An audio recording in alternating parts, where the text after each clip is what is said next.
We've been taught by the hopium online guru money marketplacers that if we just buy the $3,000 program and deploy 5,000 in product, all of our hopes and dreams can come true. Not true. You're not even competing with the top 30% of Amazon. You're not even going to be anywhere near the kind of money we're talking about if you don't do that. So that's the first, like a myth, let's call it, that has to be destroyed, right? Yeah. Finding the product is a process, right? It's not the absolute end game, it's the process. And I think that's one of the things that I understand from an inventor perspective. It was very difficult for me to grasp when my entire focus was on a single product to market that was taking 2 to 3 years to get there. And we had all these patents and deployed millions of dollars to get that to market, only unfortunately in my case to find out it all got foobarred. Good morning, inventors, and how are you? Look, just a quick note before the show. Season 2 of the Invent With Me podcast is brought to you by the Invent With Me Patreon. Odds are you've been listening to the show for a while now and you need more information. I don't typically agree with a paywall unless it's a situation in which there's not enough time in the show or there's just more tender love and care needed to get you to the successful point with your invention where you want to be. The sign-up process is incredibly straightforward. Just go into the show notes, click on the link for the Patreon, and sign up via their safe payment platform. $6 a month connects you to the Discord, which is stacked with current inventors as well as other professionals and myself. And together, all of us are going to make sure that your dream becomes a reality. All right, guys, remember, I took the punches so you don't have to, and enjoy this episode brought to you by the Patreon. Thanks. Hello, guys, and welcome to the Invent With Me podcast, where each week we guide aspiring inventors and product creators to turn their innovative ideas into reality, learn valuable tips, insights, and success stories from people roughing it in the field of inventing so that you yourself can make your mark in the world. I'm your host, Grant, inventor of Torque Strap, a killer new spring-loaded cargo strap, a strap so easy to use, you just pull. And with me in the studio today, Mr. Neil Twa, the CEO of Voltage Holdings. Neil has over 15 years of Amazon selling experience and has a system of product validation that I cannot wait to dig into. But first of all, Neil, how you doing, sir? Hey, I'm doing great today, brother. Awesome, man. So I got to tell you, I read the vast majority of your book. I'm not a big reader, so if I read half a book, that's saying something. Wow. And this was almost automated income with FBA. And boy, that kind of had me sweating a little bit. You know why? What's up? I've done 50 episodes and I've never once brought up the topic of validating a product with these inventors. Isn't that interesting? Okay. It is. Why do you think that is? Well, I think it's because I got lucky. I didn't validate my product. I just had a guiding North Star and I drove towards it. Okay. And even though when I listed it on Amazon, it didn't fly off the shelves, and obviously there's so much that goes into that. Sure. But no matter what the response was on Amazon alone or on Facebook alone or Instagram alone, I just kept pushing. Now, you're the 1%. Congratulations. Thank you very much. You know, it kind of had me cringing, thinking, well, you know, I've been preaching to these inventors, you know, how to make it, how to manufacture it, engineer it, design it. Source it, blah, blah, blah. But we need to take a step back and say, what are we really making here? And what is it really worth? So I want to really get your take on that idea. Well, I mean, I'm an inventor. I've been on a patent. I was part of a technical, startup that occurred in Oklahoma where I got to put in some, the features and benefits and some of my experience into it and got my name on a patent for wireline telecommunication and management of the power grid. For homes and businesses. And it's super cool technology. So amazing, no one's ever going to hear about it. And so it's sitting on the shelf and will never see the light of day, not in the way that was originally intended. Although now I see the market has moved in many ways over the last 16 years towards that. And we would have been in the front running and leading. Unfortunately, I was not the only one involved in the business, and there were some nefarious things that went into all that. And as I would discover later, and then have to legally indemnify myself and go into business bankruptcy in order to keep myself out of all that nonsense, I had to pivot and move into a different direction after that. So what I learned personally, and inventions are important, and there's a lot of really cool things from the cotton machine to Teslas that have been invented that create unique opportunities and shifts in the market. There's been things like Uber that was not a randomly invented, thing, although it feels like it was mostly just an innovation of an idea. Sure. And really at the end of the day, why I say congratulations to being the 1%, 99% of the people who have success in a physical product-based business are typically innovating, not inventing. Mm-hmm. While it feels like it might be a slight invention, ultimately they're just playing on something that's already created. They're simply innovating new ways to think about it. They're changing the process, they're changing the methodology, they're changing some physical components of it or features and benefits. They're taking a crock pot and turning it into an Instapot, and now they're turning that into an air fryer, and now they're turning, then whatever's coming next after that. So they're really doing innovation. And so what I learned after being an inventor and taking so much time and money and running into a personal big challenge that I had to overcome was innovation is faster. Innovation is speed to market. Innovation proves sales first of a product that I can move to the market, and then I can R&D that product and put a little invention, if you will, or innovation into it, and create a slightly different value proposition in the marketplace. Having trademarks, maybe even a notice of allowance of IP against it for protection, and then sell it for millions a year. And I think, and then look at the business as the value proposition, not the product. I see. So it's an inversion a little bit towards the idea the product is holistically unique and has been invented and is something no one's ever seen, which to me goes back to the idea of almost a field of dreams mentality, right? If you build it, they come. And there's nothing against that. Just understand the time, energy, attention, and money it takes is usually a lot longer, and therefore there is more time to fail in that process versus finding products you can innovate, testing them in the market, fixing the sales problem first and the problem of the product second, and then kind of seeing that actually go out into the market. So you can obviously turn it into a going concern and build something with intrinsic value that becomes a saleable asset. Right. And then where do you draw the line between invention and innovation? Because someone could argue that the caveman just innovated a stone into a circle. Did they invent fire or innovate rock strikes and sparks that lit a blaze? It's a semantic a little bit at the end of the day, and it'd be perspective, I guess. You could argue perspective as to which version of that is. Did they technically invent fire? No, fire existed. It just didn't exist in the form in which man used it for, fire. So, lava, right? There was fire in the world. There was fire somewhere. It just didn't exist in a confined man-made situation, which they could control it. So that's kind of it to me. That speaks to innovation, not inventions, right? And then obviously it's all about dollar bills, right? And I correct me if I'm wrong, but the guiding principle is, hey, you could spend a ton of money engineering, R&Ding, prototyping, mass manufacturing, going through a horribly bad order coming from China. Not that I would know anything about that. Those are all the risks you run when those are all big risks. Those are business ending risks in some cases. When you invent, those risks are a bit heightened, quite a bit heightened. They do. Yeah. The idea, of course, is all that energy and effort pulling that rubber band back is that by the time it gets to the market, you've met the demand of the market and it slings forward, and all of your efforts are validated by markets consuming that product, the purchasing, the sales of it. The validation is people buying the product, right? Right. Of course, the self-grandizing validation is not only do they buy it, but they love it and they want to tell more people about it. And therefore, I not just hit the mark on selling it, I hit the mark on people's value proposition. They love it too. So I see inventing as more of a self-gratifying affect of a personal goal or accomplishment versus a business driving affect, which has a profit base, it has purpose and value. It becomes an asset by which there are multiple versions of that asset. There are multiple products that can be created within that asset. And where's the value of it? It's actually the value of the brand over the product. That's how I eventually shifted my brain. And so with that, I came up with the phrase, don't marry your product, steal someone else's girlfriend instead.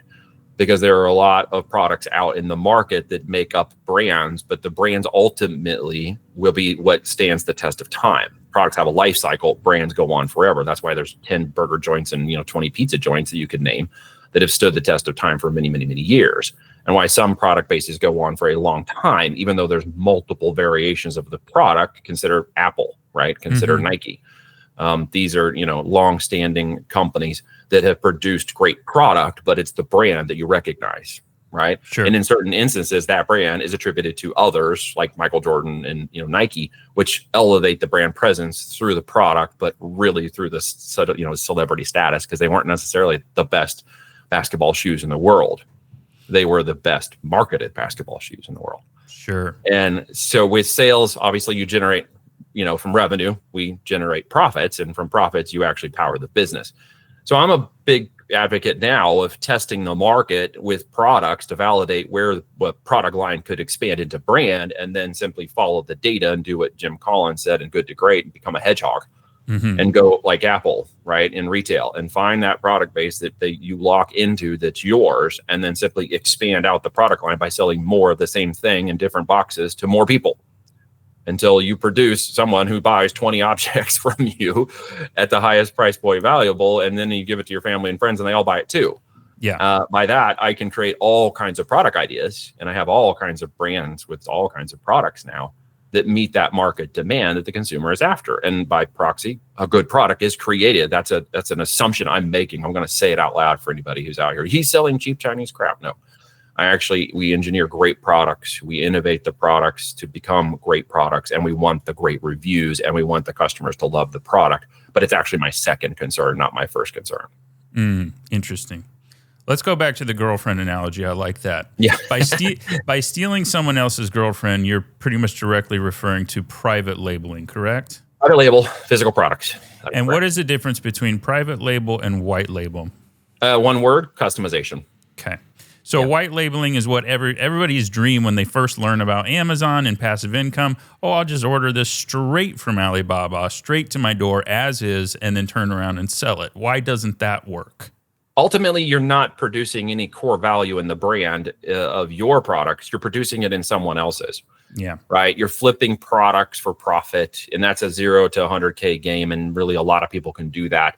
But to get to 7 figures or more, you got to create a brand, which means you need to control the whole process end to end. You need the manufacturing, the control, the IP, intellectual property. You need to, have the value statement of the brand and the product under complete control and in-house. And with that, you actually have an asset that becomes saleable. At the end of the day, it's very difficult to sell a product flipping business, a drop shipping business, a wholesale business. Any business that is just working a job is very difficult to sell. The owners don't want to buy a job. Even if it has operational staff and is a going concern, they're extremely difficult to sell. Yeah. If they're private label and branded, they're a lot easier to sell, even if they have operations and physical warehouse and experience behind it, because the upside potential of any brand is 10 times greater for the brand itself than the people who are just picking and packing and flipping products. And that's even white label at the end of the day, because you have no control over the product. Right. At the end, that's how they define the product. It sort of tastes like chicken, and then you're stuck in the market with a product that tastes like chicken. Sure. And with that, it becomes commoditized. And commoditized is reviews and price only. And you cannot raise or increase the value or perception of value in the mind of the customer at the end of the day, because you don't have any control over it. That makes a lot of sense. You have to be able to pull on those value levers at any given time. And with no brand, no customization, you just have none of those options. You have none of those levers. You can't innovate the market. If a product life cycle is going down, you don't control the outcome of that product. It will go away. If you only get 100 units or 1,000 units and it disappears, you can't sell any more of it. I want an infinite pipeline of opportunity. If I'm going to put time, energy, attention, and money, or a team effort into getting this thing in the market, I want an infinite possibility of upside potential. And private label gives you that. Interesting. Okay. Amazing. So private label, white label, we got the difference down. Now let's talk to those inventors who, because we have a lot of them in our Discord. Anybody listening and you want to jump on the Patreon and get connected to our Discord, you can absolutely do that. $6 a month, very simple process. And then your questions get brought up on podcasts like this. But let's talk to those inventors who they've started to talk to China and do the engineering. They've 3D printed umpteen versions of this product. But whoa, pump the brakes. They haven't done any Amazon validation. Because let's be honest, when you're starting off, Amazon is, they're going to provide you more opportunity than Bed Bath & Beyond is, than Home Depot is, all these things. Yes, you can get there, but that's kind of chapter 2. Chapter 1, in my opinion, is your Shopify and your Amazon. So how do we validate a product on Amazon, Neil? I mean, the simple and the complex. Go for it. The simple would be, in essence, getting the product listed in the market is step 1, right? Getting visibility of the product and actually getting people to see the product, impressions and clicks is, of course, step 2.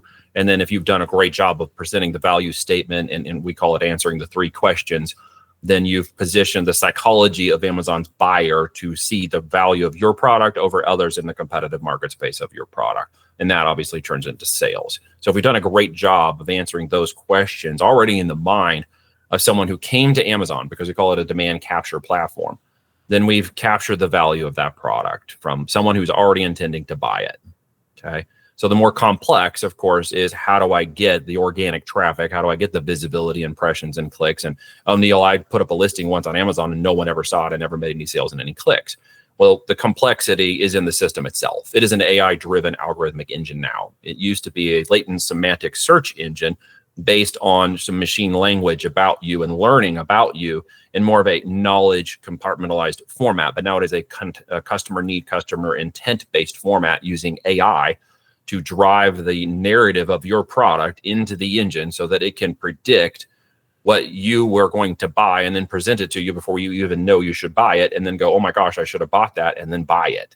Mm-hmm. So AI is getting really strong in the lead aspect of what's called Cosmo, their AI-led engine on the search side, and Rufus, the front-end customer that's taking in data from Amazon's own customers through its app and web interface, using that data to build that narrative about your product. And so we actually have to train AI. We say we sell listings to an AI system and it sells products to the customer. So on Amazon, if you literally do not understand the economics of Amazon's own AI system, you're not going to get the traffic you need off of it. You can go in and pay for it, but here's the kicker. If you start paying for Amazon PPC or pay-per-click marketing before you have the organic validation, you're stuck paying for it.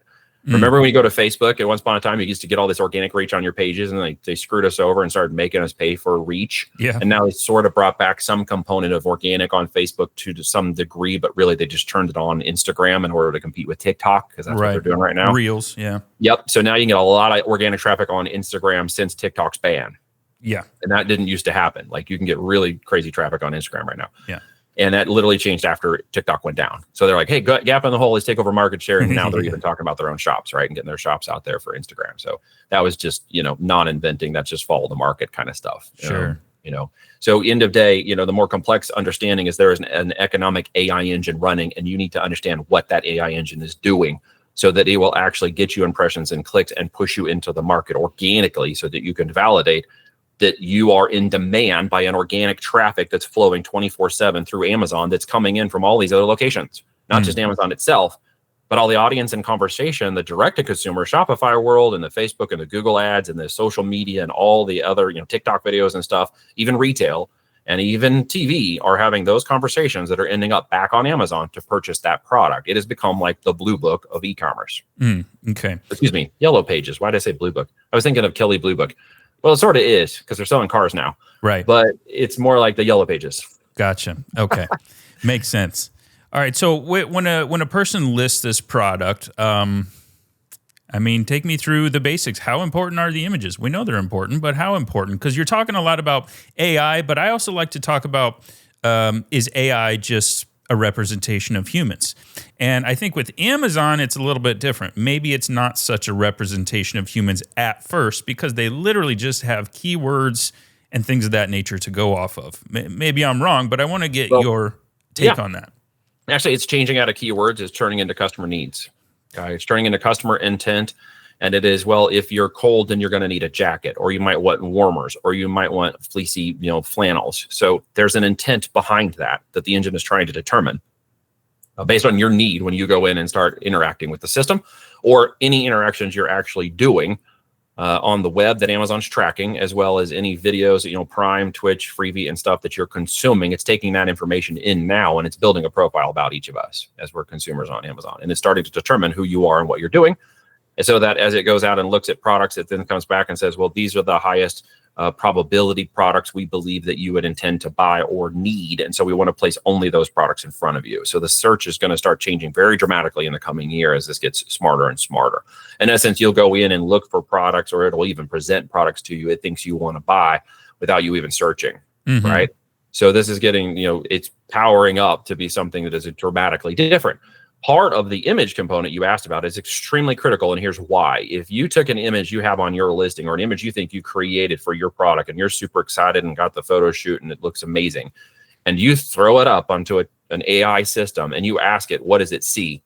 it better darn well describe what it actually sees in the image. If it describes anything differently or even sideways to your product, that is what the engine is going to read and interpret as your product. Interesting, because 2 episodes ago, we broke down, we made a plan for Amazon images for Roberto, and he has a little shield that goes in the bottom corner of your garage where pests can get in, right? Okay. You always get a little mouse or a snake or a critter in that little gap. So he's got these cool little overlapping shields that screw on. And one of his images was a big picture of a garage door, and tiny, tiny, tiny down in the corners, you see his product in use with some circles around it. Yeah. So you're saying that maybe the AI is picking up on garage door here and nothing to do with pest control in that particular situation. It could pick up and think you're selling car parts. It might think you're selling outdoor goods. If it doesn't actually describe that there's a mouse trap or a trap or animal trap or deterrent, you miss. Okay, so is it fair to say putting literal keywords in your images is important or worthwhile? No, it's not reading the image semantics or the metadata. It's reading the actual image content itself, and then it's building a narrative around that. So if it does not describe to you, I see a trap designed to capture mouse or rodents or snakes from getting into your garage, you missed. You're saying it won't read words? It will read words, but just understand that the algorithm is going to take that. And what I could tell you, I don't know right now in truth, but we're going to find out soon, is that might be the equivalent of keyword stuffing and create a negative check on your account quality, which we have a quality score for every listing. You and I don't see it. Amazon does. It's assigned at birth when it's assigned an ASIN number in the system. A quality score of 100 is assigned to each listing, and from there, it goes down. Okay, so this isn't BSR, which they share with us transparently. Nope, this is internal to their metrics and inside the system. You don't get access to it. Even if you have a full green health account, you won't see this metric. It is a number you can't check, but it is a number that is understood, indicates where I fall into an area called a node in Amazon, where I place that product in a node, say mousetraps. Okay. Mm-hmm. And in the node of mousetraps, there will be so many competitors that are competing for the 8 million searches for mousetraps a year, or whatever that number actually is. Mm-hmm. And if there's 20 sellers competing for 8 million, I want to get into the top 5% of that so I can get as much of that 8 million searches as possible to see my product and convert into sales every year. Okay. Mm-hmm. Marketing is a method of sales, not a guarantee, of course. So I want to get in front of as many of those searches as I possibly can. So the algorithm is going to determine, based on data set, how much of that market share I can potentially overtake, right? So that becomes my score, and that score is closer to 100. It says to the engine, you are not only in demand, you are relevant, okay, based on customer intent, based on customer need. And therefore, it's going to put my data set higher than my competitors. And I want to do that from the very beginning of the moment that listing comes live. And I want to keep that quality score as high as possible for as long as possible. Right? I want the AI to believe that I am what I say I am, and that the traffic or intent of that listing stays where it is within this AI engine for as long as possible. I want to validate it first in the first 7 to 14 days organically. Mm-hmm. Okay. I want to put it in there. I'm not going to run PPC ads. I want to see how it organically responds. If I get no impressions and no clicks, I've got a problem. If I get impressions and clicks, I'm over the target. If I didn't get sales, I'm not over the target. I'm not convincing them to buy.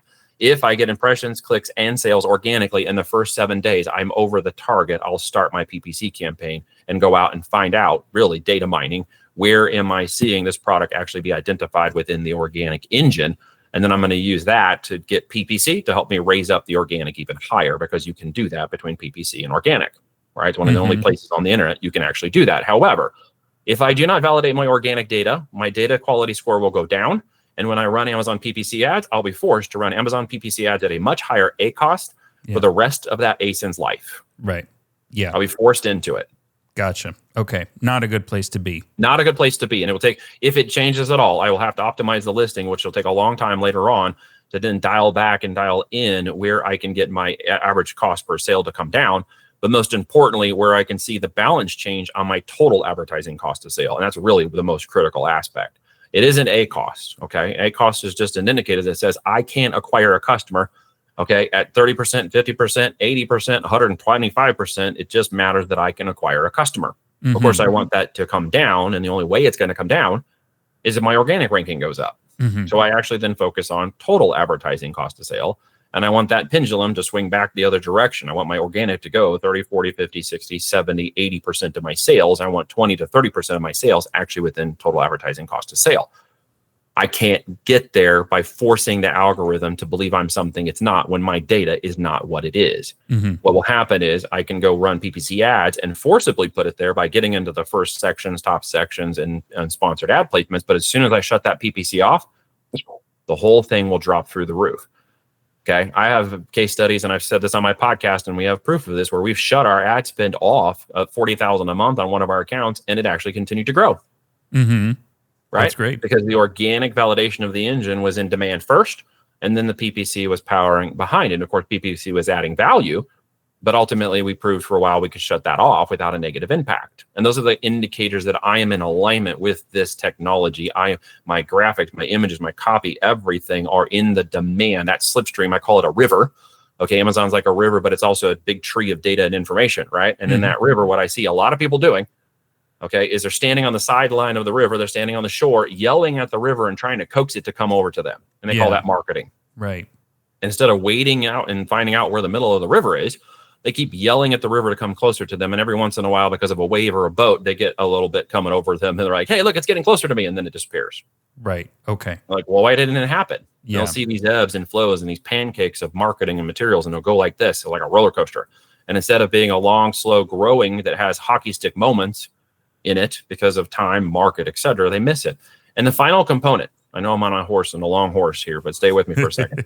The final component of that data engine and analytic engine that Amazon is producing behind it with its now large language models and systems of validation through AI and its image reading and all the stuff it's doing with Rufus and Cosmo to make these organic searches appear for the customer need is the inventory. Most folks don't realize that when their data becomes as valuable as it can possibly be in the system, that the thing they're missing the most of is inventory. And behind that, the PPC to push that inventory out correctly. So a healthy supply I have is what 1,000 units. Yeah. You're just saying a healthy supply of inventory, right? You must capitalize the inventory or you will not capitalize growth in this system. Think about it like an avalanche, a snowball. You roll downhill, the ASIN goes live, you're in your data set. You may believe your data is more powerful than your customers. Okay, but here's the thing. They've been there longer and they may have 10,000 units and they may sell 5,000 units a month. So they got 10,000 in stock. Amazon's engine knows they're not stocking out in 60 days. Yeah. Okay. Yeah. So they know they can keep those impressions and clicks and demand and meet their customer need. And they're all cool with that, right? Because they don't want that product disappearing from their searches. Bad customer experience, right? You come in and be like, oh, I got 1,000 units. I can outsell those people. I'm going to overtake market competition. No, you're wrong. The algorithm is going to try to keep you from going out of stock. Yeah. Oh, wow. Okay? You can force it out of stock, but it's going to try to keep you out of stock. Why? It wants to keep your product visible in the system. Yeah. If it's in demand and people want to buy it, it doesn't want to remove it from the system. It's not only a value of customer support and the value of the brand that Amazon keeps, but it's sales for them. Yeah. And they would rather keep the sales going and keep the value of the product and customer supported, saying they have all these products and all these people want to buy them, than them, having an empty shelf. It's like walking into Walmart with no product, no bread. Yeah, right? It's a bad feeling. It's a bad feeling for everybody. Yeah. So they want that product involved. So they will simply slow you down and keep you from selling that additional inventory out faster. You could forcibly make it go out. You could stock out, and that's a bad thing to do, as we all know, because your data becomes irrelevant every 24 hours. Yeah. Right? And it takes up to 3 days every 24 hours. It takes up to 3 days for you to reclaim that spot once the inventory comes back in. So you have to level your inventory. The biggest thing after your data is correct, and what most Amazon sellers miss because they're either not being told right or they're simply not listening, is you must increase the inventory at or excess of the next two competitors you're trying to overtake in the market share that you have all the way down to the node in which your product is aligned. And it is only targeted to the 20, 30, 50 people and brands that are sitting inside of that node that you have to overcome. And you don't know how much inventory they have, but you know that your inventory is going to be more than 1,000 units if you're going to sell 10,000 a month. If you're going to compete with the big boys, when you roll that avalanche downhill, you have to capitalize inventory. And here's what happens. Okay, it gets kind of fun. It's also a little scary because your risk to reward ratio goes up through the roof because now you got to capitalize inventory to get the reward you're after. Sure. You do it correctly and you'll go from 50,000 in 1 month to 30 days later doing 100,000 to 60 days later doing 300,000 a month. Gross revenue. Yep. And the only way you're going to do that is to have enough inventory to sustain the amount of sales required in that river running through that node that you are now setting in. So let's talk about the preparation necessary, because in your book, there was a couple podcast interviews where you were speaking with someone who, you told them, hey, I think you can be at 7 figures in 12 months, and things Correct. just went swimmingly, and they were actually at 7 figures in 4 or 5 months. Correct. I completely understand that those type of sales can happen. I've seen it happen. Correct. But I've not run into many people who can forecast for that and have the inventory for 7 figures of sales in a 4-month period. So let's talk about how do we prepare for that in a smart way. So my entire system was changed. It took me 3 years to get to my first 7-figure brand. Okay. By 2015, I met a guy in 2015 who was doing about $4 million a month in his mobile business. So he had the capitalization necessary. He took this course. The course basically sold him a river, and he's like, "Nah, this is crap."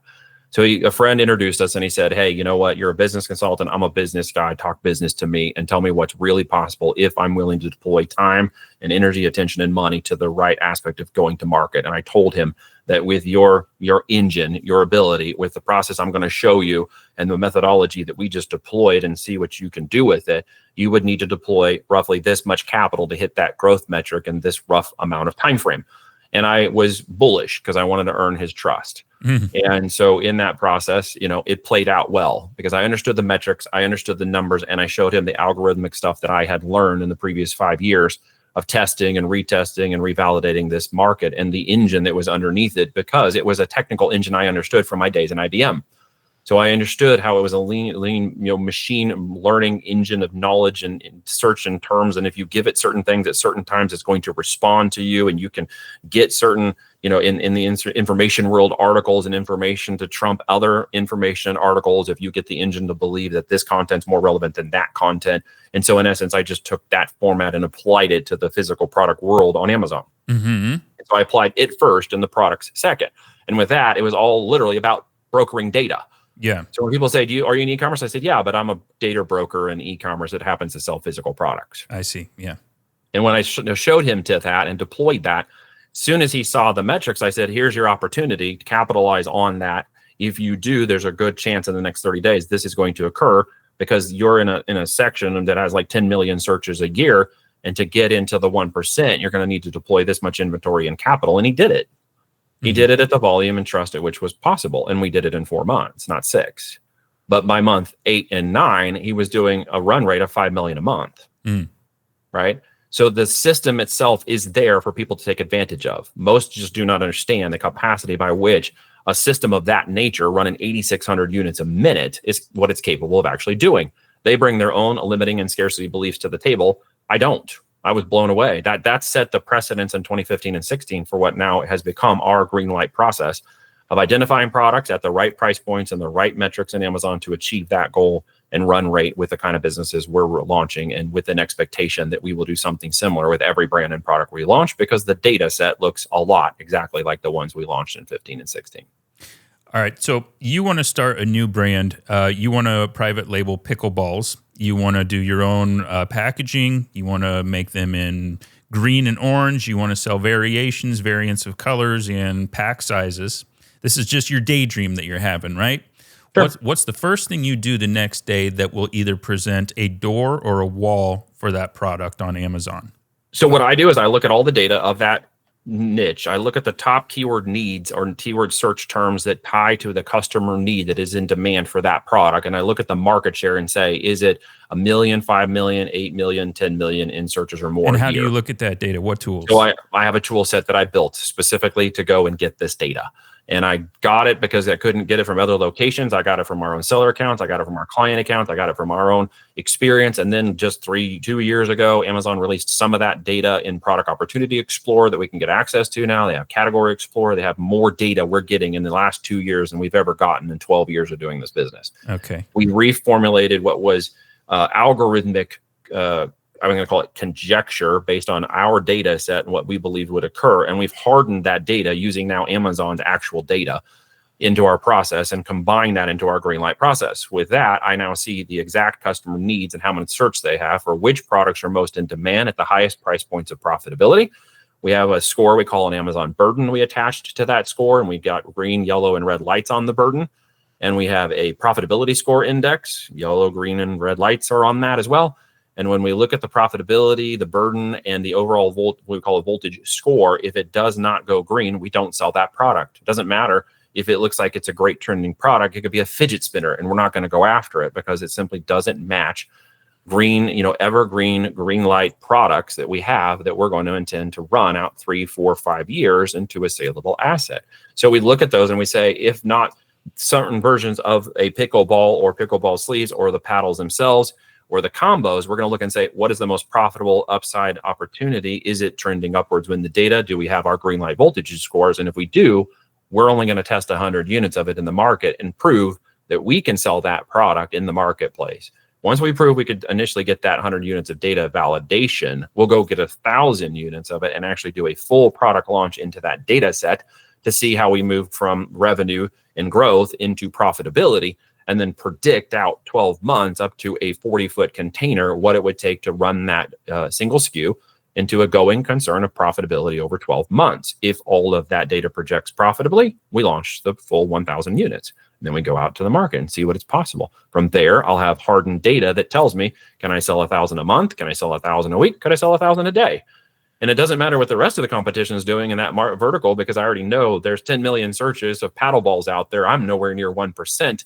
So to get to 1% of that, I know now I got to sell 500 to 1,000 units a day. So that's what I'm going after. Got it. And that's where I'm taking my business. At that point, competition is only a matter, did they change their price a little bit or not? And the rest of it is up to me in the algorithmic engine. Mm-hmm.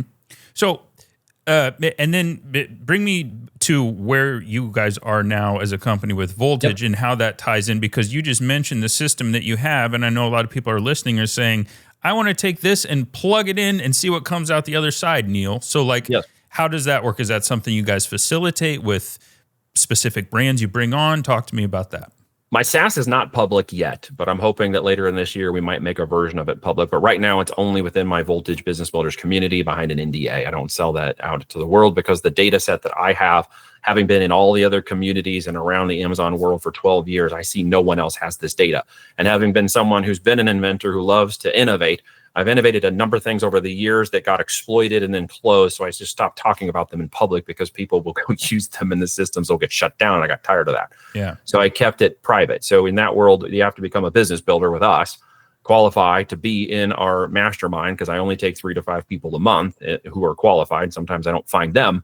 And then we work on a 12-month basis of getting into that data, validating the products or shifting and pivoting into which products are most meeting that customer need and demand, and then launching those versions of the product. So if you bring me a version of the product, you better expect me to tear it apart, tear it down, and bring it back up from whichever product is most in demand, and then take that one to market, because that's not marrying the product. So if anybody comes to me and they're just married to that product, it isn't going to work. Yeah. Because they're not going to be willing to pivot to what actually will work. And when the data says it works, you can argue with it all you want, but until you actually put it in the market, you will not understand what I'm actually talking about. So with us, we've done that so many times now. It's just a methodology. It's a process. It's a part of our data and SOP and expectation of products to market. And we sell all kinds of products in the market, right? I mean, we sell ice makers, we sell airbeds, we sell sheets, we sell physical products and vacuums. And I mean, you name it, we sell it in our own brand. And we can launch a product now, and in the first 30 days, if we only have 5 reviews, I've pulled up multiple case studies of products going to $2,000, $3,000, $4,000, $7,000 a day.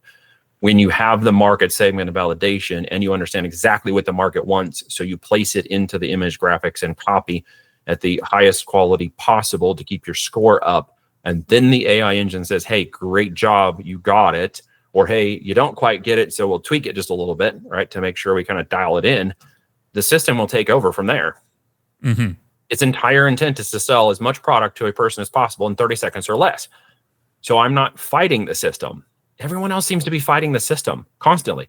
We're looking for growth hacks or tactics. And I'm like, it's all still sitting there. It's been sitting there for a long time. People are just selling more crap to try to get you to buy more crap without actually keeping you on the fundamentals. Yeah.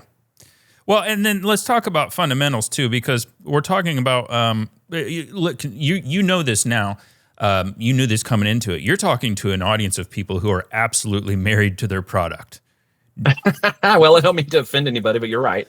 Right. So and you mentioned the human aspect of this, or like, Correct. okay, so to just give some of my personal story, and this episode is not at all about me, but this is going to guide us to help people out there, because if they're listening, they started kind of like I did. Idea in a garage, throw it on Amazon, doesn't get any sales. All right, I'll try something else. Throw it on Shopify, doesn't get any sales. All right, then I'll try the next thing. Make a video, doesn't get any views. All right, then I'll try the next platform. Then I'll try the next day and the next day, right? So obviously it's a lot of work, and you have to be married to that product, and you have to be passionate about that product. So what is your take on off Amazon efforts? Because just because I stick it on Amazon and nothing happens, does that mean I should move on to the next product? Maybe I've already got $3,000 invested into this, right? So it's a good chance it just means you didn't actually understand what Amazon needed from your product data set, and it simply did not mature to the point you could prove it actually makes sales because you weren't patient enough. That's the hard thing to hear. Okay. Yeah. So we thought we'd pivot to Shopify and try to make that work. Well, then you got onto Facebook ads and marketing and Google, and maybe onto TikTok and social media, and you tried to push this product as much as you could. What you weren't doing is necessarily meeting the demand criteria or speaking to the right audience in the right way. The offer simply wasn't correct yet. So you may have pivoted to another location to where you could figure out where that audience actually lives in the greater, direct to consumer world, and trying to have that audience conversation out there. You were still attempting to figure out what people actually wanted from your product. And while you were doing that, you were trying to pivot the product, most likely, into positions to try to meet that demand based on the feedback you were getting. Maybe a tweak here, a tweak there, or a change in the copy a little to get the perception to change.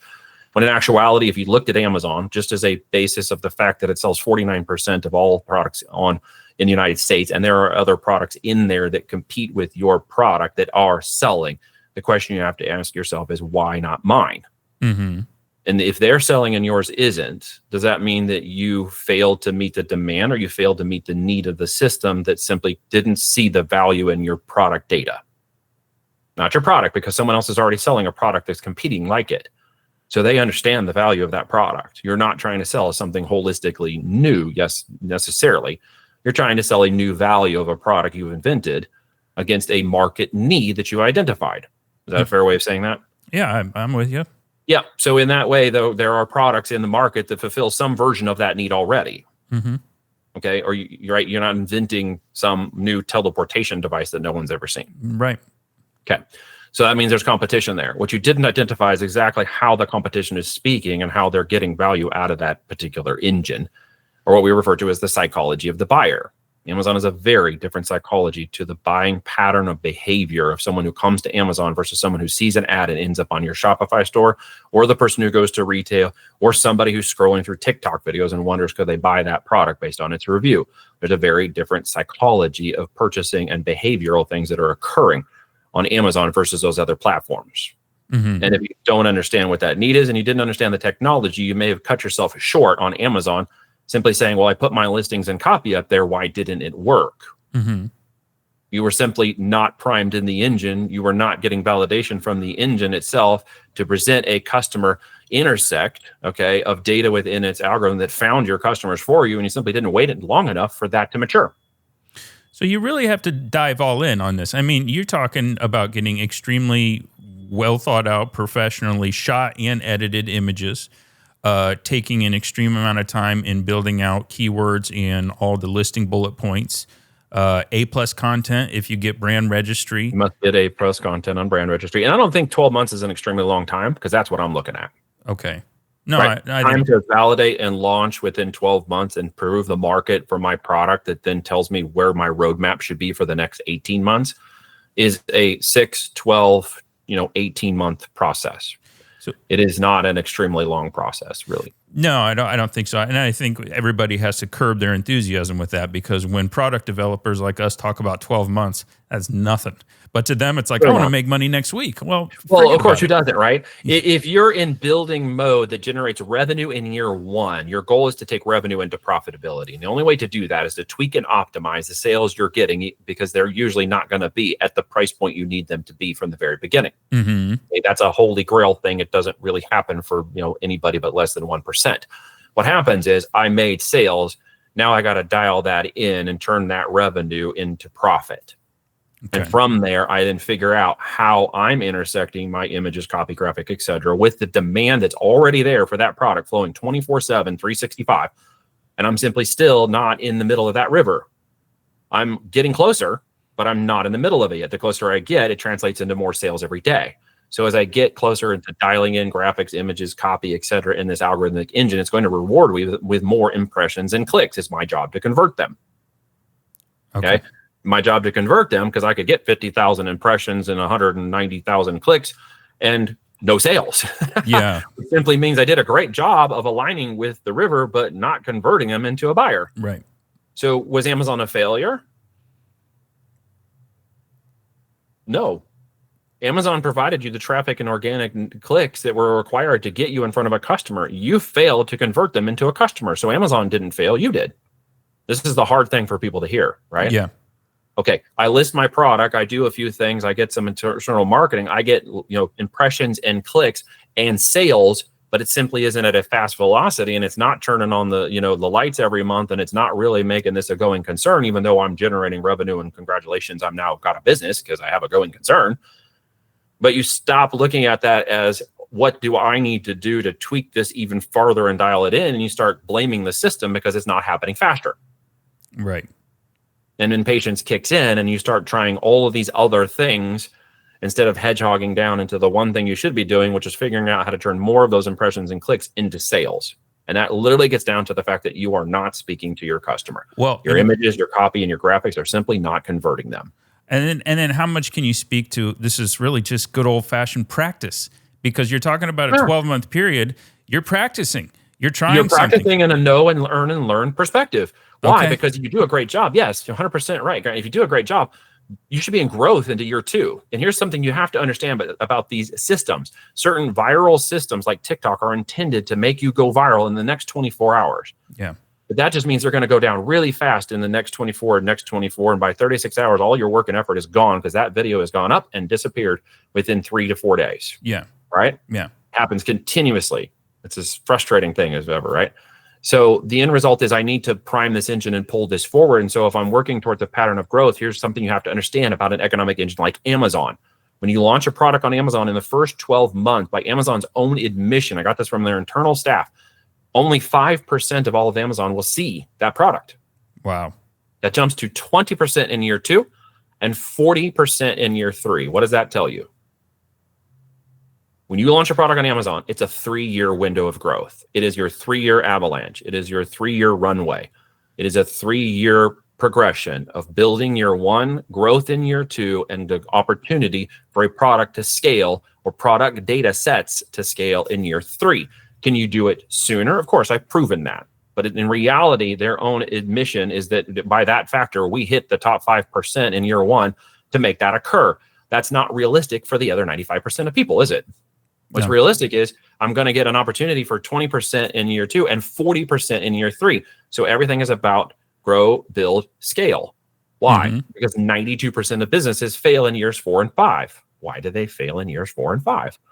They don't have the fundamental patience and perseverance to understand how to deploy their time and money in the first 3 years. So by the time they get to 4 and 5, they've either spent too much money, taken too much in, limited their capital, or risk-reward ratio in their brain has gotten inverted.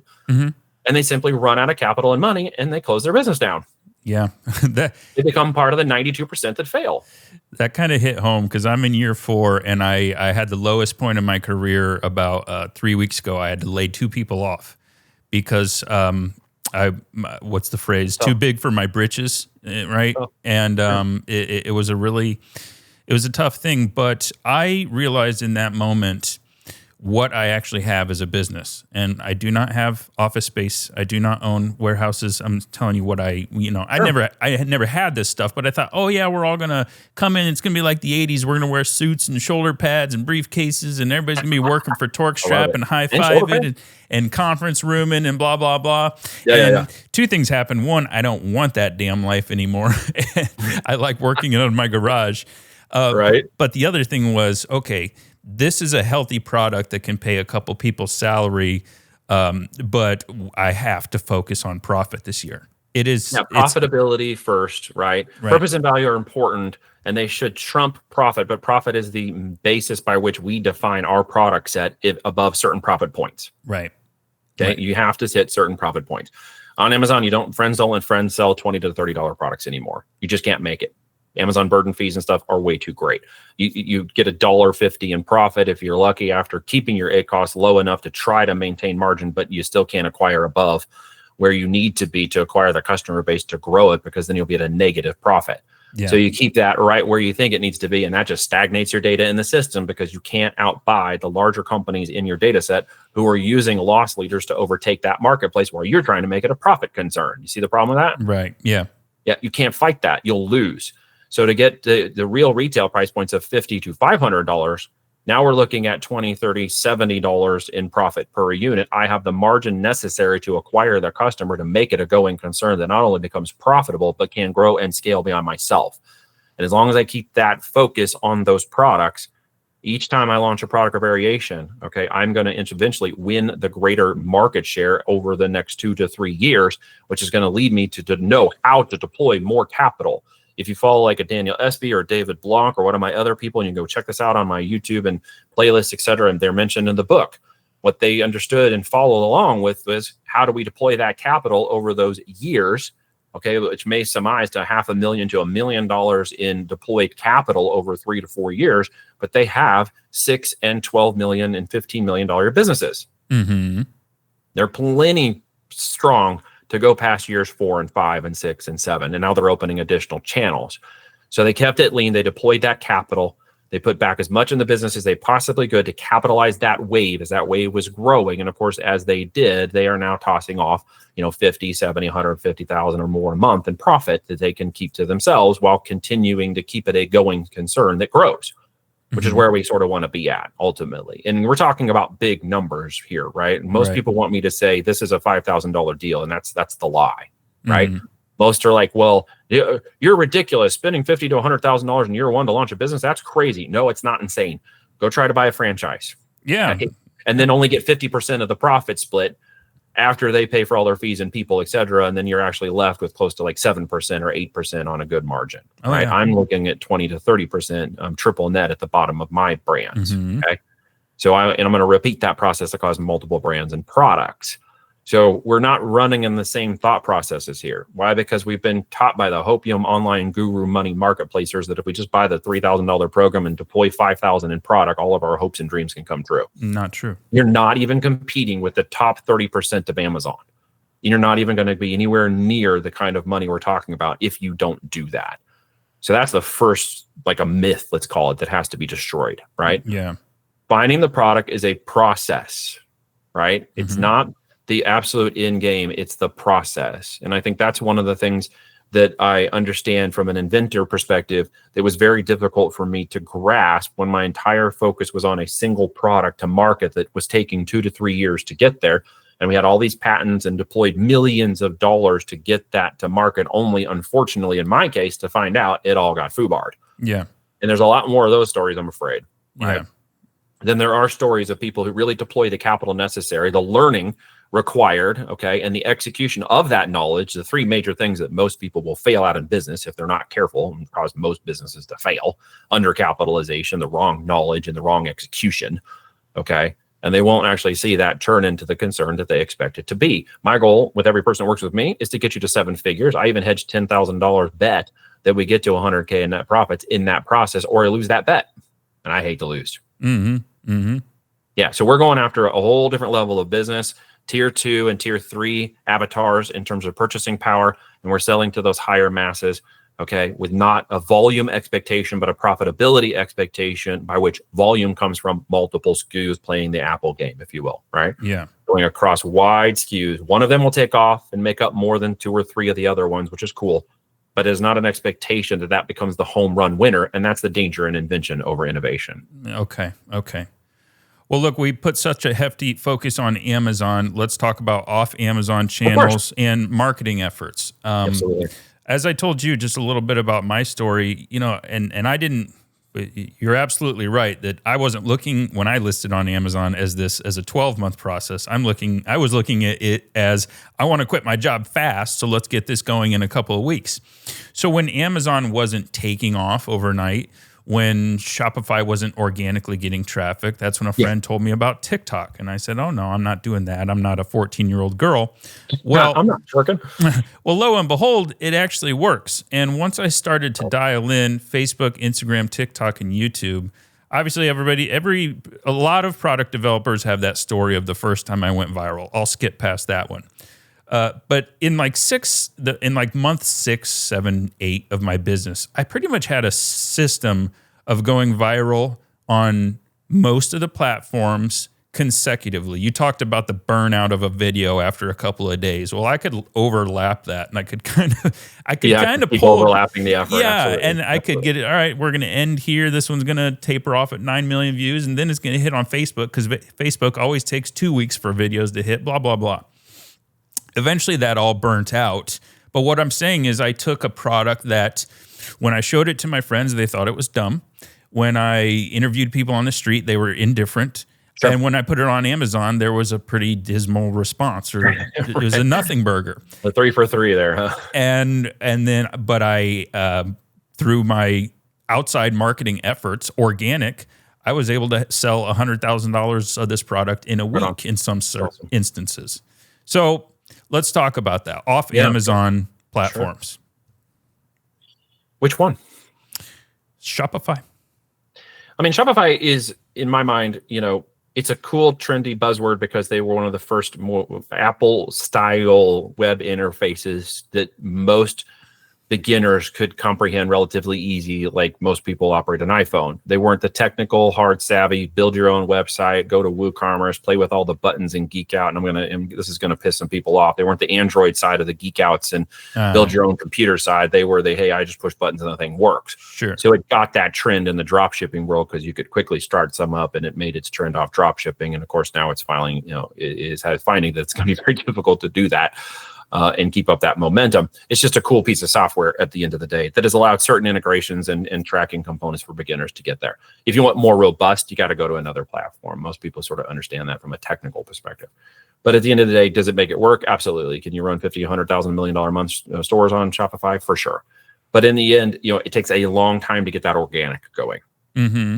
And keep it going. And in Shopify's world, it's like any other website or platform. It is organic in some other capacity. It is blogs and notes and SEO and Google and Bing traffic and whatever other traffic sources you can get organically coming in, or social media that has an organic overflow that occurs, of course. And as you have astutely pointed out, and I know personally, the videos will go for 2 or 3 days and then they stop. So you can get a lot of traffic and overlap to a store like Shopify, where you get them convinced to buy because you already had that audience conversation in that social media gathering, and they went over to your website and grabbed it. Mm-hmm. That's very different in that one-to-one relationship, in my experience, than a paid traffic expectation of, say, Facebook Meta ads and or Google, et cetera, where you've got to obviously pay-per-click and acquire that customer. Now you're dealing with a whole different skill set, a whole different challenge, which is getting media buying going. And most people just think, well, I'll hand it to an agency. Well, I can't tell you how many freaking agencies I have fired that there's no clue, and I outperformed them. If I'm a bad media buyer, which I got my licks started in media buying, that's how I literally got into the internet world, was affiliate marketing for mobile advertising. Before there were mobile interfaces, I was uploading crap in spreadsheets. That's how old I am. So the fact is that now you point and click, you guys got it really easy. And I think people are overcomplicating what's actually really easy today. And what's really easy at the end of the day isn't the Facebook marketing ad, because anybody and a 19-year-old high school dropout can go start a Facebook marketing campaign. Right. It is always the offer. Mm-hmm. Always. Really, it is always that offer. And I know Alex Hormozi started to call this the irresistible offer, and I'll give him the coined phrase, and we can call it whatever you want, but at the end, it's the offer. It is just that thing that they feel like they can't miss, that they've now been disrupted by cat flow, birthdays, and memes, and realize, oh, maybe I should click on this and go get it because it sort of fills that need I thought I might want. And maybe I was talking about it because they are listening to us, and they have been for a long time. I think we all figured that out long before they finally admitted they were listening to us. So they have been listening to, conversations and pulling stuff up in front, and even stuff that I'm not interested in, but my wife and I were talking, she's interested in, shows up on my mobile phone and shows up on my Facebook feed, right? Yeah. So we know they're tailoring that now but we also know they took away interest in other things. So you have to stay a little bit more broad in your targeting, which means you have to be very specific in what you're selling and the value proposition of what you're selling so that you can make a broad audience targeting mechanism on something like Meta. Okay. Mm-hmm. Do that. And all you need to do is literally start a test campaign in an ad set that broad targets your demographic range in all of America, and then just work on the copy. That's it. Work on the CTR, work on the copy, get your CTR above 3-5% on Meta, and give it enough time above 4 to 5% on Meta, and it will actually start to mature into intersecting the audience. We've heard of intersect audiences, right? Mm-hmm. It will actually do the intersect audience itself.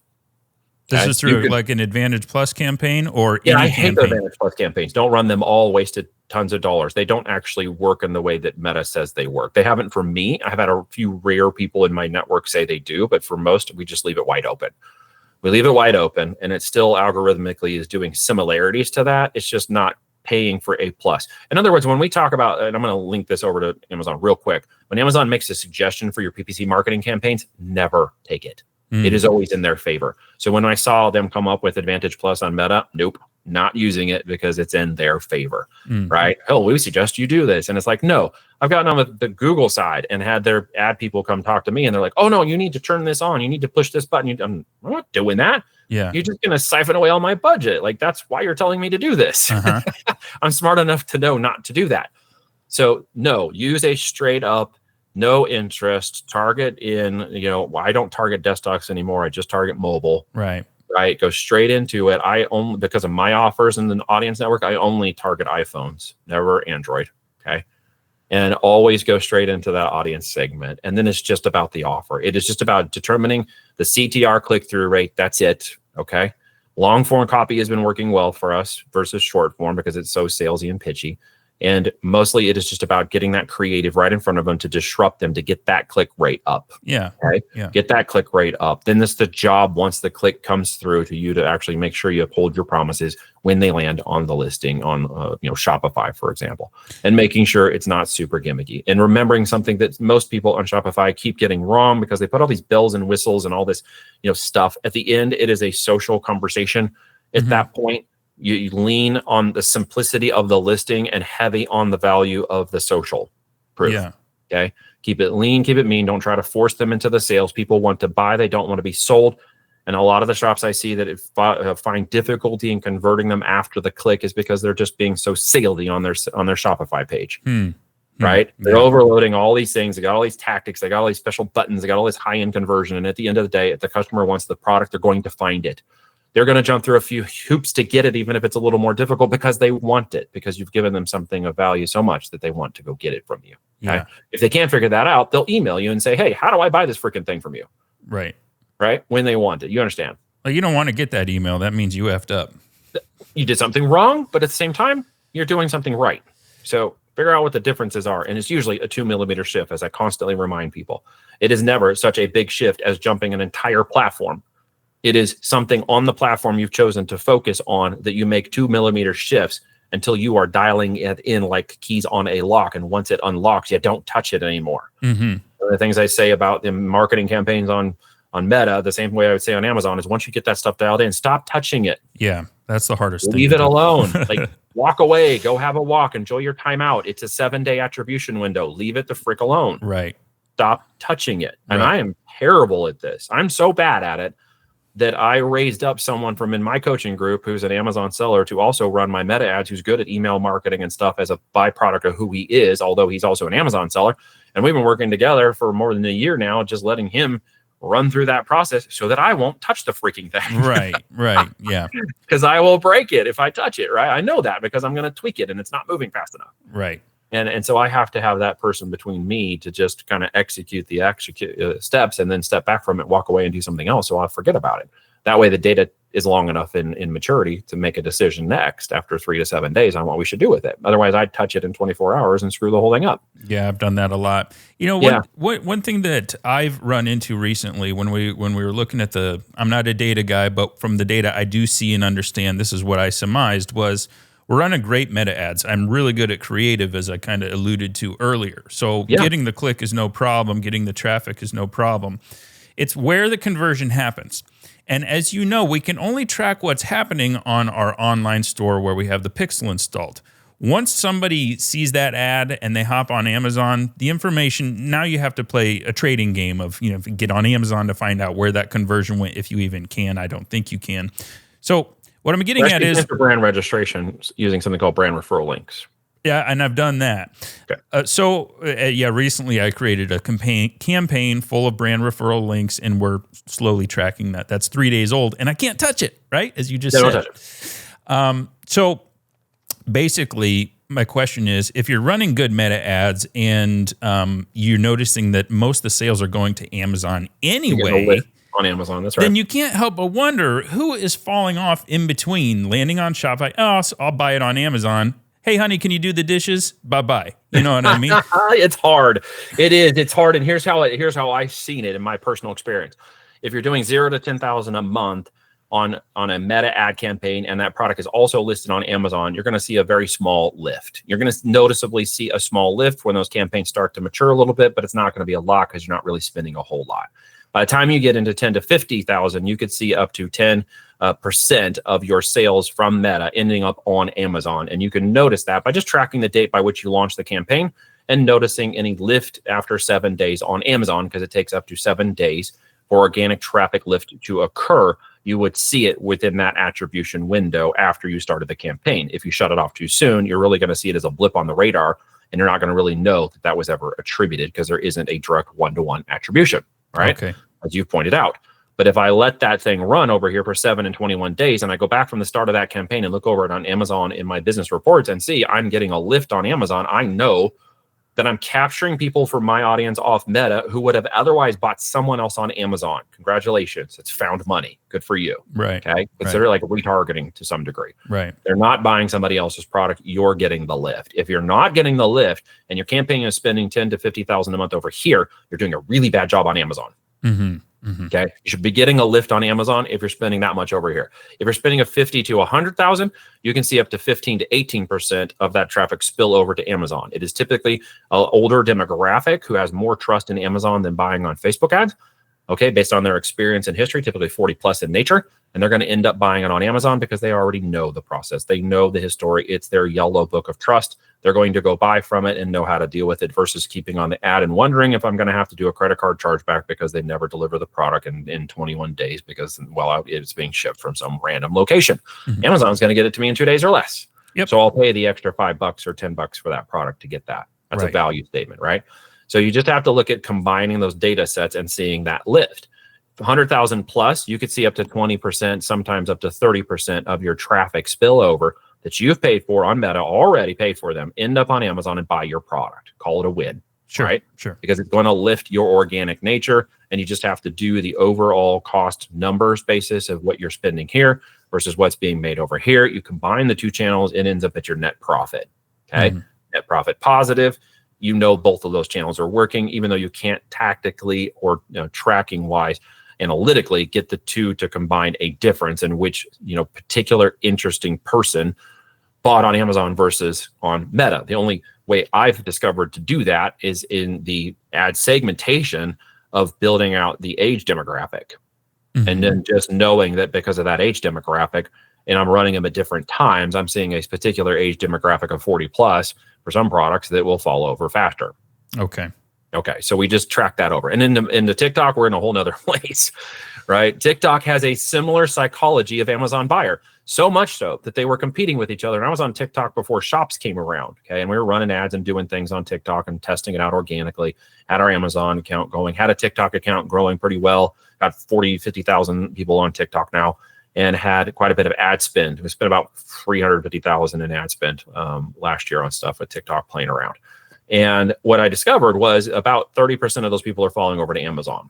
Okay. Pretty high, actually. Yeah. And it was just the trust aspect of it, especially when the shops came on, and TikTok being the infinite awesome people they shut all of our Amazon account down and shut off all my ad traffic right as they were launching shops.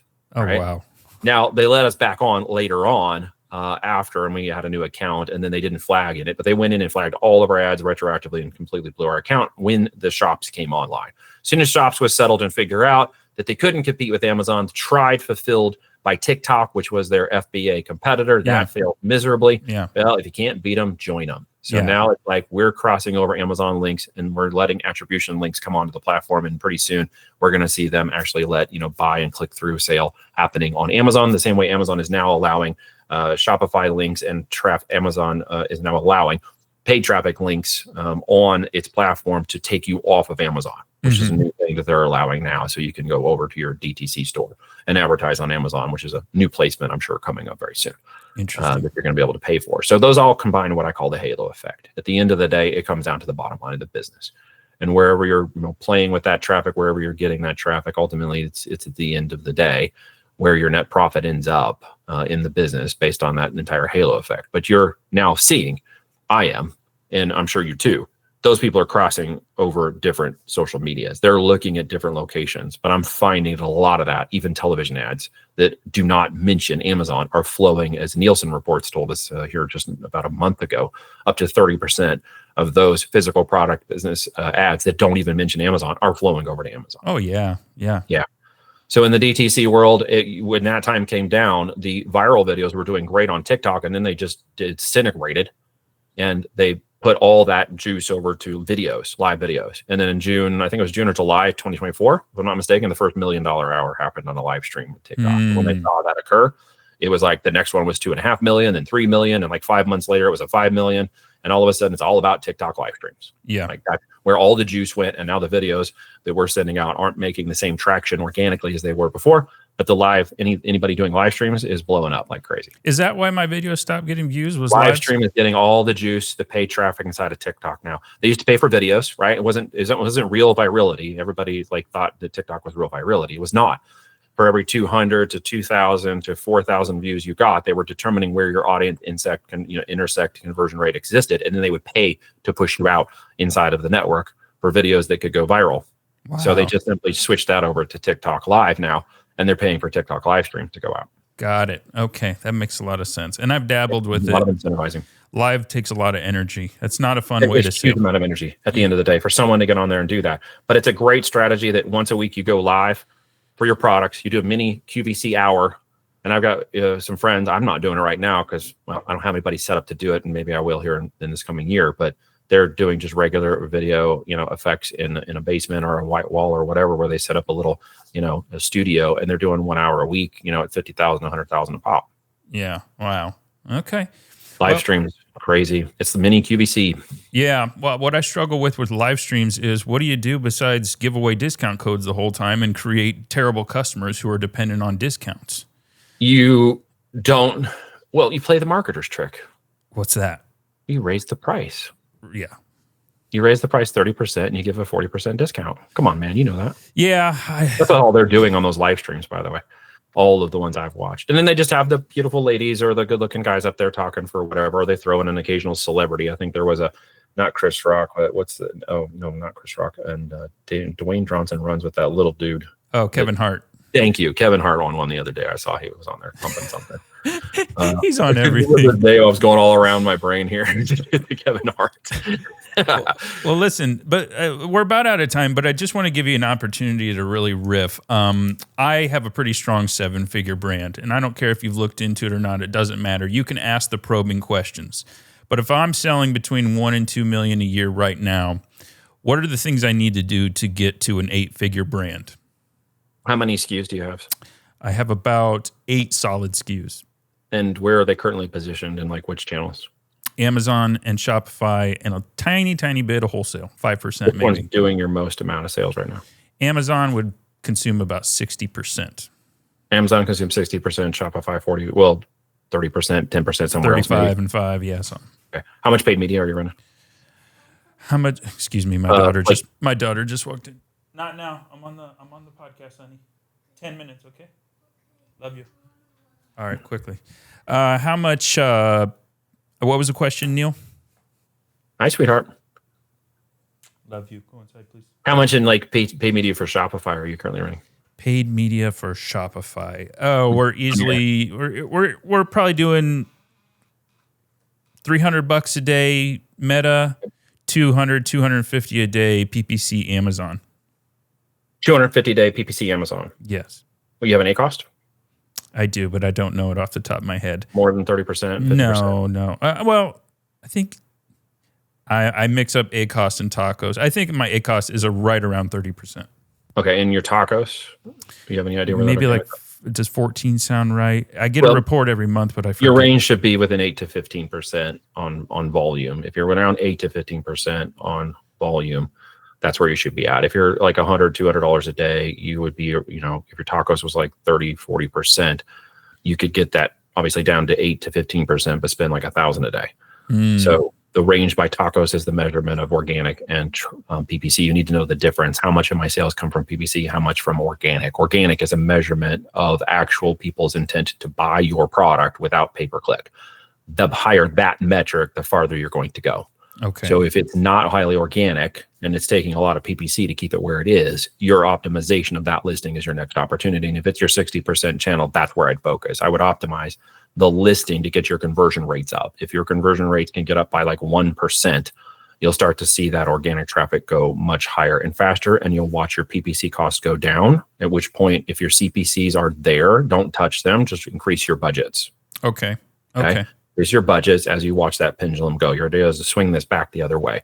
By increasing budgets on PPC, it doesn't mean you're going to spend them. It just means you're telling Amazon, I can spend them. Okay. And as it's organic, it's conversion. And conversion is a metric by which the system is looking and saying, are you in demand, converting higher than the other 10, 20% above you in your node? Yeah. Okay. And in your node, wherever you're currently aligned, you should go into Product Opportunity Explorer and see roughly how many searches are in there and get a kind of a gauge based on your sales and estimated sales for those top people, how far off you are to kind of get a high level percentage of market share you currently own. Okay. If you're at 0.05%, you know where you got to go. You're going to have to spend a lot more to get that market share. But first, you've got to get the organic dialed in, and then you got to be willing to spend more PPC. That's where I would put my primary focus, because if you continue to dial meta or leave it alone, it's going to spill over. Yeah. And as spillover comes in, it's conversion traffic, because typically they're not clicking from an ad to Facebook to your Amazon. They're going over to Amazon and searching, oh, I saw XYZ product. Right. And if you aren't showing up right in the top of that 5% search, they'll get distracted very quickly and buy somebody else's product because they saw what they were looking for when they clicked on you, but they saw somebody else's product that looked a little better and they bought it instead. Yes. So you're losing that opportunity to do that, right? And that really gets down to conversion data. So where you should be at the top end of your conversion for your top target customer need, which would translate into the top search terms you should be ranked for. You want to be at the top placement at the top, which is your sponsored brands, and you want to be in the sponsored ads position, and you want to be in the organic position. Until you get to that place, you're not taking over anything. Gotcha. And that is where you're not getting into the top 5% market share for your particular customer need. That's your goal. Get there, and 60% could turn into 80% profitably, and watch you go from 1 to 2 million to 4 to 5 million. Okay. After that, it's in your head. 5 to 10 million is always an individual problem. It's always a business person problem, not an opportunity problem. How do you mean? It is usually their limiting beliefs and risk to reward ratio. They can't be willing to capitalize greater than where they feel they are right now to reach that next level. It has nothing to do with whether the business can do it. It has everything to do with their risk to reward ratio. They just reached a place where they're like, oh my gosh, I can't see myself doing 10 million a year. That's crazy. Right. You're already kicking in some limiting beliefs. Like at 5 million a year, it's good. I'm happy. We make the money. They compromise. It's possible for them to get to 10 million. They just do other things up here that self-sabotage them from getting it done in the business. Interesting. Okay. Almost always the person at that point. That makes a lot of sense. Not the business. And given I have a 3-model mix, a good, better, and best, and then we have bags, we have extensions, we have adapters, yada, yada. So, and then we have size variations. So you ask how many SKUs, it's over 20, but as far as hard-hitting items, it's maybe 6 to 8. The other thing I didn't ask about was profitability of those SKUs and which are your top sellers and which ones are your lower sellers, right? So what we need to understand about going there is, of course, product elevation of profitability gives you more to market. More to market gives you more room to take over that top market share. So if your products are all sub $10 in profit, that's one of your opportunities, is to elevate your brand into product types or elevations of variations of your products into higher profitable versions of themselves at higher profitabilities. Okay, that's a simple, fast way to elevate your brand into the existing brand by launching a new version at a higher price point of profitability into your existing seller account where people already know who you are. The algorithm is already going to be turning engine of organic and traffic, and it's going to immediately start sending you impressions and clicks. you're going to be able to sell that product very fast once it's in the marketplace. And your goal there is to elevate up that price point into higher price points. Okay. And out of any, and I don't know where your profitability is, and maybe we won't say it on this call today, but at the end of that, if you elevate those product variations or types into higher profitability, $10, $20, $50 in profit per unit, you now have the chops and those products to go acquire the market share on Amazon using PPC, which will benefit itself in return by getting that conversion dialed in on the organic. So your tacos stays within 8 to 15%. Do that right, like David LeBlanc did when we turned his business around. Yours isn't a turnaround, but we turned his around. He went from 30,000 a month to 100,000 a month in 5 months and profitably made it occur. And now he's at $500,000 a month at 24% tacos. He has the ability to drop that to 15 while acquiring and making it up to 750,000, another 250,000 in just time and market now, and being willing to spend more on his ads, which he's willing to do now. And he's also working a little on his Shopify side too.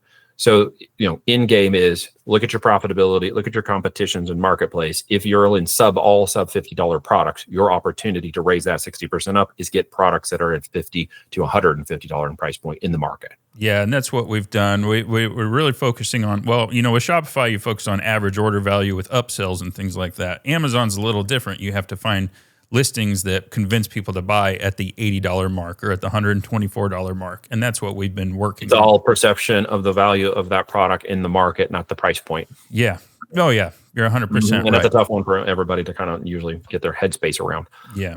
How is it possible, right? That you could sell one product at 49 and another one at 99, by all intents and purposes, they're almost the same product. Right. That's brand. Yep. And that's why it's so important to make yourself stand out.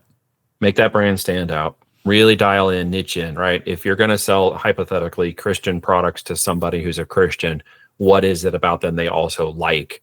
If they like crafts, we'll sell them to the Christian crafters. Get down into that next level of volatility. Then they will convert at higher rates for you because you are specifically focused on Christian crafters. We're actually launching a t-shirt membership subscription with my daughters as part of our entrepreneurial course. It's going after t-shirt businesses for them because they're small, and we're going to get this up in a subscription model, and it is going to be Christian women who are also crafters.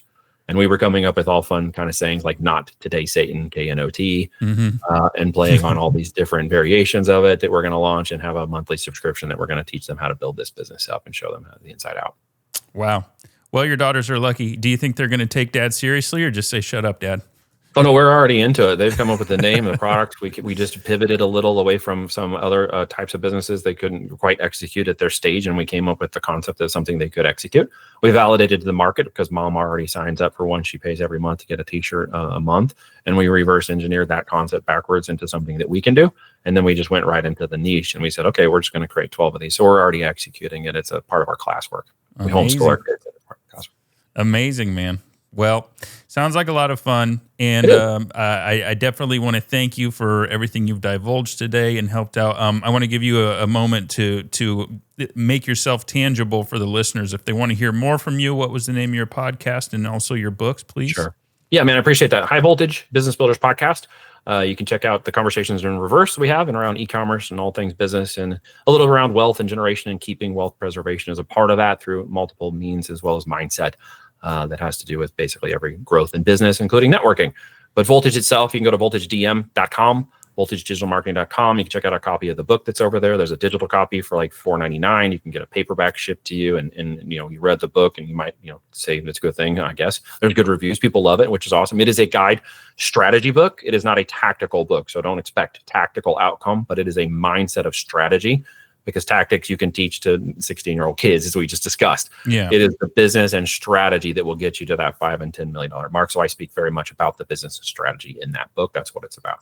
And you can check out our free presentations and information over there, learn a little bit more about what we're doing. We are an incubator. We are a 12-month consultancy and service provider of software to our clients. We are not a coaching course. We are not a whatever you want to call it. I interview every person. I don't have a sales team. I'm not scaling that. My operators become operators within the companies we partner in, right? The companies we own and operate, and the ones we're acquiring. We're a part of an initiative. Last part is our mission is to reach more veterans and to reach their families and to reach them for the future. So we've partnered with a PE group called Patriot Growth Capital, which is to employ veterans into the business model of e-commerce. They helped over 16,000 veterans last year in their walk and their families and then their support. We're going to be doing it by acquiring companies and deploying those operators into positions to become operators and potentially CEOs. And in 4 and 5 years after they're trained up, they will have the opportunity to buy the company back from us, creating generational wealth opportunities while employing veterans and their families in the process. That's our mission. As we go out this year to buy companies, we're under LOI with 2 of them. This quarter took us over 200 businesses, mostly 200 to 400, somewhere in there, to find the first 5 that we're going to buy. And we're on the LOI with 2 of them right now. Awesome. And we're well underway with that mission. Sweet, man. Well, good for you guys. You sound like a very busy guy. Is that fair to say? You know, I'm not as busy as people might perceive. My partner, operations lead, very busy. Yeah. I'm busy in the relationship and development and business world and that kind of stuff. In my own way, I stay busy between my family and stuff, for sure. Yeah. But I also developed this over 17 years of being in business for myself as a lifestyle-driven business. So I only talk to people I want to talk to. I only do business with those I want to. I don't spend a lot of time wasting in turmoil of other things I can't control or people I can't help. I just stay very focused. And I have a really great team behind me, a super strong, amazing group of people around me that I'm blessed to be a part of. Good for you, man. You designed the life that you wanted, right? I did. And with the help of my wife and God, it's been a good outcome. My 18th anniversary today. Congrats. So we celebrate that as part of our victory together, since we've been on this road for a long time, my wife, Katie, and I. Great. And together, we've built what God allows us to build, and we enjoy it. And it's we find a lot of purpose in it. Awesome, man. Well, very inspiring. Thank you again for all your time. And I do encourage people to read the book. I did get a lot from it, especially in the first quarter, just hearing your story. Because I got to be really candid with you, Neil. You speak fast and calculated. You're hard to keep up with, but I love it. And when I read the beginning of the book and I found out, oh, well, this he's a lot like me. He's very down to earth. He likes to run and gun. He likes to get after it. And also, you didn't have quite the formal background that people might infer that you have based on listening to you. So it was very refreshing, and I got to meet both sides of Neil with the book, as well as get a lot of awesome information in the process. Thank you, Grant. I appreciate that. You're very kind. Of course. All right. Well, I'll let you hang up, and I will close out the show, my friend. Thank you, sir. Appreciate you. Thanks to all your listeners for hanging on with me. Absolutely, Neil. Thank you. We'll see Cheers. you. There it was, Mr. Neil Twa. I hope you guys got all that, because I didn't understand a word that guy No, I'm just kidding. As I said, look, I wanted to bring Neil on because he speaks a language that I don't, maybe we don't. And I know a lot of you will drive a lot of good information or knowledge and insight from the way he's thinking, because we are married to our products. We love them. We just want to put them out there and see what happens. And yes, that can work. I've done that before, but I'm here to tell you it's a lot more work. And if you're looking for a more passive approach, something that runs organically instead of with a force of viral videos and pay-per-click and meta ads, then consider a serious, a